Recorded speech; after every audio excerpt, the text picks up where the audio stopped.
AP మంత్రి సత్యకుమార్ మాట్లాడుతున్నారు. Live ద్వారా చూద్దాం. చివరికి సంతాపం జరగడానికి పోతే కూడా బల ప్రదర్శన చేస్తున్నారు. దానికి ఏంటంటే ఆయనకు ప్రజల్లో ప్రధానంగా ఆయన ఒక రకమైన ఆత్మ న్యూనతా భావంలో ఉన్నట్టున్నారు. ఆయన మానసిక పరిస్థితిని చూస్తే నేను డాక్టర్ కాకపోయినా ఆరోగ్య శాఖ మంత్రిగా 18 నెలలుగా ఉన్నా కాబట్టి మనుషుల్ని చదవడం కొద్దిగా నేర్చుకుంటున్నా.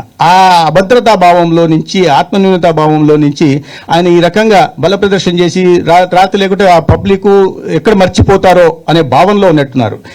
అదొక నేను లాస్ట్ టైం చెప్పాను, ఒక రకమైన మానసిక స్థితి. అది మానసిక రోగం కూడా. ఎందుకంటే దానికి ఖచ్చితంగా ట్రీట్మెంట్ కూడా ఇప్పించాలా. నేను కూడా ఒకే జిల్లా నుంచి వచ్చిన కాబట్టి జగన్మోహన్ రెడ్డి గారి మీద వారి తండ్రి గారితో కూడా నాకు అనుబంధం ఉండేది. అభిమానంతో చెప్తున్నా, తొందరగా ట్రీట్మెంట్ చేసుకుంటే మంచిది. నేను వేరే రకంగా చెప్పట్లేదు దీన్ని.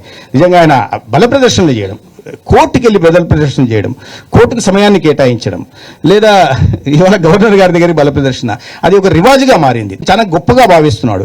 దీన్ని తీసుకెళ్లి నేషనల్ మీడియాలో అక్కడ బయట రాష్ట్రాల్లో చూపించడం, దానికి ఒక టీంని పెట్టుకోవడం. అక్కడ ఆంధ్రప్రదేశ్లో జగన్మోహన్ రెడ్డి గారు చాలా పెద్ద ఇదంటే కదా అని నన్ను కూడా మన మధ్య ఢిల్లీలో అడిగారు, ఏంటి జగన్మోహన్ రెడ్డి గారు ఎక్కడికో పోతే చాలా మంది అంటే నేను చెప్పా, ఆయన ఎయిర్పోర్ట్లో ఇక్కడ దిగినప్పుడేమో 10 మంది రారు, 20 మంది రారు. అదే పనిగా ఆర్గనైజ్ చేసినప్పుడు మాత్రం 2000 మంది వస్తారు, 20,000 మంది కూడా వస్తారు. ప్రతిసారి ఆర్గనైజ్ చేస్తున్నారు. పాపం సంపాదించిన డబ్బు చాలా ఉంది, దానికోసం ఖర్చు పెట్టుకుంటా ఉన్నాడు. ఏం చేయాలో అర్థం కాకుండా ఇప్పుడు జన సమీకరణ కోసం ఖర్చు పెట్టి మేమేదో పబ్లిక్ మీటింగ్ల సమావేశంలో కొద్దిగా సమీకరణ కోసం, వెహికల్ కోసం పార్టీ కార్యకర్తలు ఇచ్చేస్తాం. ఈయన పెట్టడం, సమీకరణ చేయడం, కార్లు పంపడం, బిర్యానీలు పెట్టడం, ఇంకా ఆ మిగిలిపోయిన గతంలో తయారు చేసిన డిస్టిలరీలో మిగిలిపోయినవన్నీ పంచడం చేసి జన సమీకరణ చేసి తద్వారా ఆయన మోసపుచ్చుకుంటున్నాడు. నాకు ఇంత జనాదరణ ఉంది అని చెప్పి ప్రజలను కూడా మభ్యపెట్టే ప్రయత్నం చేస్తున్నారు.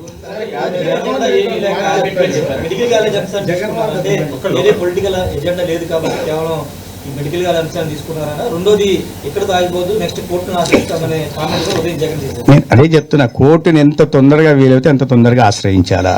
రెండవ విషయంలో దీని మీద మీరు అవినీతి జరిగిందని మీరు అంటున్నారు కదా, దాంట్లో మీరు దాన్ని కూడా సిబిఐ ఎంక్వైరీ అడగాల. ఎందుకంటే నేను చెప్పింది 420 పడకల ఆసుపత్రి నిర్మించడానికి వాళ్ళు 500 నుంచి 600 కోట్లు అడ్మినిస్ట్రేటివ్ శాంక్షన్ ఇస్తే మేము 625 పడకల నిర్మాణానికి ఇవాళ కన్సెషన్ ఎవరు వస్తారో వాళ్ళకి 410 నుంచి 420 కోట్లు మాత్రమే ఖర్చు అవుతుంది. దాన్ని బట్టి ఎవరు అవినీతికి పాల్పడ్డారనే విషయాన్ని అర్థం చేసుకోవాలి. సిబిఐ మా చేతిలో ఏముందండి, బలి ఉన్నారు మీరు. అదొక స్వయం ప్రతిపత్తి కలిగిన సంస్థ, అట్లా కాదు కదా. కోర్టులు ఉన్నాయి కదా. నెలకు 60 కోట్ల రూపాయలు సాలరీస్ మీరు ఎదురిస్తారు అని చెప్పేసి అది ప్రభుత్వ ఆసుపత్రి అండి. డిస్టిక్ హాస్పిటళ్ళు, మదనపల్లె, మార్కాపురము డిస్టిక్ ఆసుపత్రిలో మేము సిబ్బందికి జీతాలు ఇస్తున్నాం. మేము ఇస్తాం, ఇంకా రేపు అవకాశం ఉంటే జీతాలు పెంచుతాం కూడా. అది కాదండి, రాష్ట్ర వ్యాప్తంగా ఒక కళాశాల కాదు. మీరు ఎదురు జీతం ఇస్తున్నాం. మా సిబ్బందికి జీతం ఇవ్వడం ఎట్టవుతుందో నాకు అర్థం కావాలా. ఎవరికైనా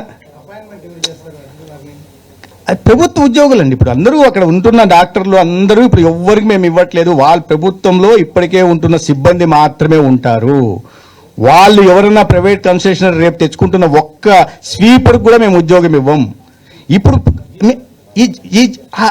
ఒక్క పైసా జీతం కూడా ఇవ్వం. దాని తర్వాత మాకు సంబంధమే లేదు ప్రైవేట్ దీంట్లోకి వచ్చిన తర్వాత. ఇప్పుడు మేము మాట్లాడుతున్నది ఇప్పుడు ఆసుపత్రులు ఏవైతే ఉన్నాయో, అటాచ్ చేస్తున్నాయో, 2 సంవత్సరాల లోపల వాళ్ళు 625 పడకల ఆసుపత్రి నిర్మాణం చేయాలి. ఆ 2 సంవత్సరాల కాలంకి ఈ ఆసుపత్రుల నిర్వహణ మేమే చేస్తాం. దాని తర్వాత కూడా మేమే నిర్వహిస్తాం. ఏది? ప్రభుత్వ ఆసుపత్రి. ఇప్పుడు మదనపల్లి డిస్టిక్ హాస్పిటల్ ఉందండి, 300 బెడెడ్ డిస్టిక్ హాస్పిటల్ ఉంది. అక్కడ ఒక మెడికల్ కళాశాల వస్తుంది.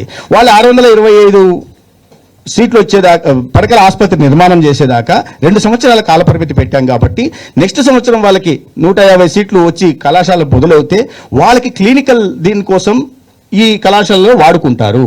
ఏది? మన ఆసుపత్రిని వాడుకుంటారు, డిస్టిక్ హాస్పిటల్ని. ఆ డిస్టిక్ హాస్పిటల్లో సిబ్బందికి మేమే జీతాలు ఇస్తాం. వాళ్ళు 625 పడకల ఆసుపత్రి నిర్మాణం చేసిన తర్వాత కూడా ఈ జిల్లా ఆసుపత్రి, ప్రభుత్వ ఆసుపత్రి కొనసాగుతుంది, సిబ్బంది కూడా కొనసాగుతుంది. వాళ్ళు మాకు ప్రైవేట్ కన్సెషనర్స్ ఏం చెప్పారంటే, మీరు మాకు పోటీ అవుతుంది కదా, దీన్ని ఏమైనా మూసేయగలరా అని. మేము ఎట్టి పరిస్థితుల్లో మీరు ఏం చేసుకుంటారో చేసుకోండి, మీరు నిర్మాణం చేయండి, మేము మనకు అనుగుణంగా మా ప్రమాణాలకు అనుగుణంగా నిర్మాణం చేయండి. ఈ జిల్లా ఆసుపత్రులు కానీ చిన్న ఆసుపత్రి కూడా ఎక్కడ ముయ్యడం జరగదు. ఇంకింత పటిష్టపరుచుకుంటా పోతాం, ఎందుకంటే రాబోయే రోజుల్లో ఇంకా విస్తృతం చేయాల్సిన అవసరం ఉంది. కాబట్టి ప్రభుత్వ రంగంలో మేము చేస్తున్న దానికి సహకారంగా మీరు ప్రైవేట్ రంగం నుంచి చేయమని చెప్తున్నాం. అటువంటిప్పుడు ప్రభుత్వ రంగంలో నడుస్తున్న ఆసుపత్రులు మూసేసే అవకాశమే లేదని చాలా స్పష్టంగా పెట్టాం. కాబట్టి అటువంటి అసత్య ప్రచారం చేస్తున్నారు. ఈ 2 ఏళ్ళే కాదు ఆయన చెప్పేది, ఆయన తెలియక మాట్లాడుతున్నట్టుంది. ఈ 2 సంవత్సరాలే కాదు, దాని తర్వాత కూడా కొనసాగుతాయి. అదే జీతాలు మేమే ఇస్తాం వైద్య సిబ్బందికి. ప్రభుత్వ ఆసుపత్రులు జీతాలు ఇవ్వడం ప్రభుత్వం బాధ్యత కాకపోతే ఎవరి బాధ్యత? ఎవరో ఎందుకు వచ్చి ఇస్తారు? మేమే ఇస్తాం. దాంట్లో అవినీతి ఏంటి? పబ్లిక్ ప్రైవేట్ పార్ట్నర్షిప్ హాస్పిటల్లో ఎన్ని ఉద్యోగాలు అవకాశం? డిపెండ్స్. ఇప్పుడు ఒక్కసారి అని కాదు, మీరు మొదలైనప్పటి నుంచి సిబ్బంది 400తో మొదలు పెట్టచ్చు. 50 బెడెడ్ ఇంటేక్ ఉంటే ఒక రకంగా ఉంటుంది, 100 బెడెడ్ ఇంటేకు, 150 బెడెడ్ ఇంటేకు, 250 బెడెడ్ ఇంటేక్ ఉంటే ఒక రకంగా ఉంటుంది. అట్లా ఇంటేక్ను బట్టి సిబ్బంది పెరుగుతా పోతుంది. ఇక్కడ ఒక విషయం సార్, ఇక్కడ వాళ్ళే అపాయింట్మెంట్ చేస్తారు, కానీ ఎక్కడే కానీ దానివల్ల రిజర్వేషన్స్ ఎవరికి ఇవ్వకుండా చేస్తారా, లేక రిజర్వేషన్స్ ఫాలో అవుతారు అపాయింట్మెంట్స్ ప్రైవేట్ దీనిలలో అపాయింట్మెంట్స్ అనేది ప్రైవేట్ దీనిలలో రిజర్వేషన్ అనేది లేదు సార్. పీపీపీ అయినా సరే, పీపీపీ మోడల్లో అయినా సరే ఎక్కడ కూడా ఇప్పుడు మీరు హైవేల నిర్మాణం జరుగుతుంది, ఉద్యోగస్తులందరికీ రిజర్వేషన్ పెట్టి ఇస్తారా? ఇంజనీర్లకు అందరికీ, కింద దీనిలకి, తర్వాత ఏదైనా స్టీల్ ప్లాంట్లకి స్టీల్ కొనాలంటే రిజర్వేషన్ పద్ధతిలో కొనలేరు కదండి.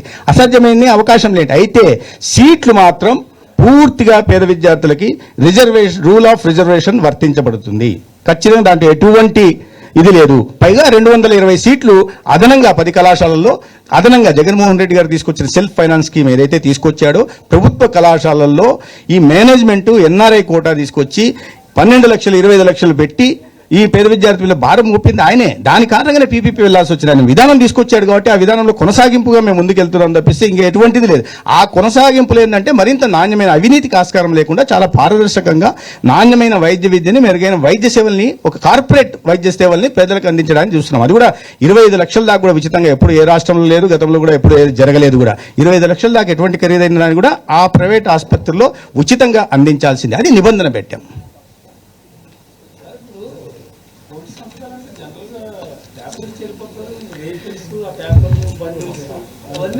సార్ ఇది సాధ్యమా సార్?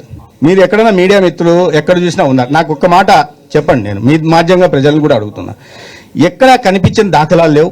ఎక్కడో నియోజకవర్గ హెడ్ క్వార్టర్స్లో కానీ, జిల్లా హెడ్ క్వార్టర్లు కానీ అక్కడక్కడ టెంట్లు వేసి ఒక పూట పెట్టారు. ఒక పూట లోపల ఒక సగటున వాళ్ళ లెక్క ప్రకారం అయితే 60,000 సంతకాలు ఒక్కొక్క నియోజకవర్గంలో జరిగింది. అలా ఆ 60,000 ఓట్లే రాలేదు వాళ్ళ నియోజకవర్గాల్లో. సార్ దాన్ని లెక్క ఇప్పుడు 1 కోటి పేపర్లు బయట తీస్తే దాంట్లో ఎక్కడ సంతకాలు ఉన్నాయి? ఎక్కడ నేను చెప్పా కదా మొన్న, 1 కోటి సంతకాలు కాదు, 1 కోటి గీతలని ఏమున్నాయి దాంట్లో. లోపల ఖాళీ పేపర్లు ఎన్నో తెలుస్తాయి. ఏదైనా చెప్పు సార్. మీరు గొడ్డల పోటు కనిపిస్తా అంటే శరీరం అంతా గుండెపోటుగా నమ్మించగలిగిన వాళ్ళు ఇంకా పేపర్లు ఏమున్నాయి లోపల ఉండే వాటిని నమ్మించలేరా? ఎటువంటి అసాధ్యులు ఉన్నారు. ఎట్లా గుండెలు తీసిన బంటులు ఉన్నారు గతంలో, ఇప్పుడు దాన్నే కొనసాగిస్తున్నారు.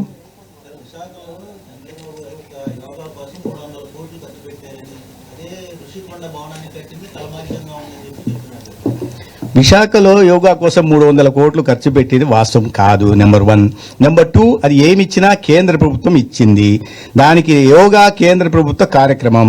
దాంట్లో భాగంగా యోగాని ఎందుకంటే ప్రివెంటివ్ మెజర్స్ పెంచడం కోసం ఆయుష్ వ్యవస్థల్ని పటిష్టపరిచి ఇవాళ అనారోగ్యం బారిన పడకుండా నివారణ చర్యలు తీసుకోవడం వల్ల దాన్ని ప్రజల ఆరోగ్యాన్ని సంరక్షించుకోవచ్చు. అనారోగ్యం బారిన పడకుండా ఉంటే దాదాపు 3% ఆదాయం జిఎస్డిపికి, జీడిపికి ఇదవుతుంది. కాబట్టి దాన్ని దృష్టిలో పెట్టుకుని కేంద్ర ప్రభుత్వం ప్రతి సంవత్సరం చేస్తున్నది. 11 సంవత్సరాల నుంచి నరేంద్ర మోడీ గారు చేస్తున్నది. ఇక్కడ మాత్రమే ఖర్చు పెట్టట్లా. ప్రపంచంలో 170 దేశాల్లో ఇవాళ యోగా చేస్తున్నారు. మన దేశంలో కాదు, ఇతర దేశాల్లో కూడా 170 దేశాల్లో యోగా డే రోజు యోగా చేస్తున్నారు. వాళ్ళు కూడా ఖర్చు పెడుతున్నారు మనం చూసి. ఎందుకంటే మన విధానం బాగుంది. ప్రివెంటివ్ మెజర్స్ కోసం యోగా అనేది చాలా ఉపయోగపడుతుంది. యోగా అంటే ఆయుష్ విధానాలు ఉపయోగపడతాయనే ఉద్దేశంతో ప్రపంచ దేశాలన్నీ చేస్తుంటే ఇక్కడ మీరు ఖర్చు పెట్టారని కేంద్ర ప్రభుత్వం నుంచి వచ్చి సహకారం అన్ని రకాలు ఇట్లాంటి కార్యక్రమాలకి అనేక సంస్థలు ముందుకు వస్తాయి, అనేక ఎన్జిఓలు ముందుకు వస్తాయి. గేట్స్ ఫౌండేషన్ లాంటి ముందుకు వస్తే చాలా సంస్థలు ముందుకు వస్తున్నాయి. ఎందుకంటే ప్రజల ఆరోగ్య సంరక్షణ కోసం, నివారణ చర్యలు తీసుకోవడం కోసం, రాకుండా ఆపడం కోసం తీసుకుంటున్న చర్యలు. దాన్ని జగన్మోహన్ రెడ్డి గారికి ఆయుష్ గురించి ఏం తెలుసు? 5 సంవత్సరాల్లో ఆయన ప్రతిపాదనలు పంపాల ఆయుష్కి ఒక 0, ప్రతిపాదనలు 0. మేము 250 కోట్లు తీసుకొచ్చాం ఈ 18 నెలల్లో ఆయుష్ కోసం. ధన్యవాదాలు.